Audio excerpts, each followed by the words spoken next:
మీ అందరి పాదాలకు అన్నలకు అక్కలకి మీ అందరి పాదాలకు నా మనస్ఫూర్తిగా నమస్కారం చేస్తున్నాం. మీరు ఎందుకు నమస్కారం చేస్తుంటే మీరు అందరిగా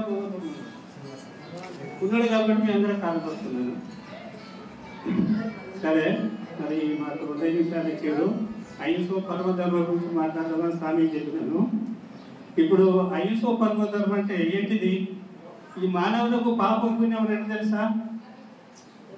పాపం పుణ్యం తెలుసా? తెలుసు. మరి ఇప్పుడు మనం పాపం చేస్తే మనం పుణ్యం చేస్తున్నాం. ఇప్పుడు ఈ సృష్టికాలం 84 లక్షల జీవులు భగవంతుడు గుర్తించదు. అన్ని జీవులకు భోజనం ఇచ్చాడా లేదా? పశువులకు, పక్షులకు, పిచ్చులకు, మనుషులకు, మురుగాలకు అన్నిటికి ఇచ్చాడు.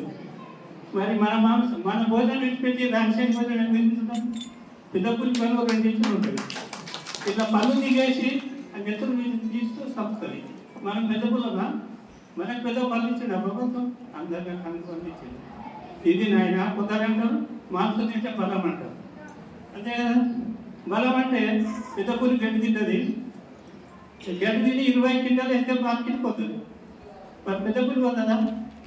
పోదు. కొందరు బలం అంటారు. బలం అంటే మరి పెద్ద పులి ఎట్లా పోతుంది? పెద్ద ఎద్దు కట్టిస్తుంది కదా, మాంసం తింటే ఏమవుతుంది అంటారు.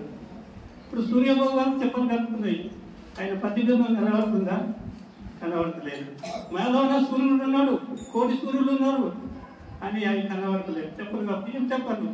క్రామ, క్రోధ, లోభ, మోహము, మదము, ఈర్ష, అసూయ, డంబము, అహంకారము, ఈ పదము చెప్పులు మనం నప్పుకొని మన కేశవస్తూనే ఉంటుంది. ఇప్పుడు బాలేశ్వర మాత, మన కేశవమాత ఇలాంటి యోగులు ఆ తెప్పలు పక్కన కొట్టి ఆ జ్యోతి కూడా కూర్చున్నారు. మేము నమస్కారములు. నా చాంచే యువనికి రాదు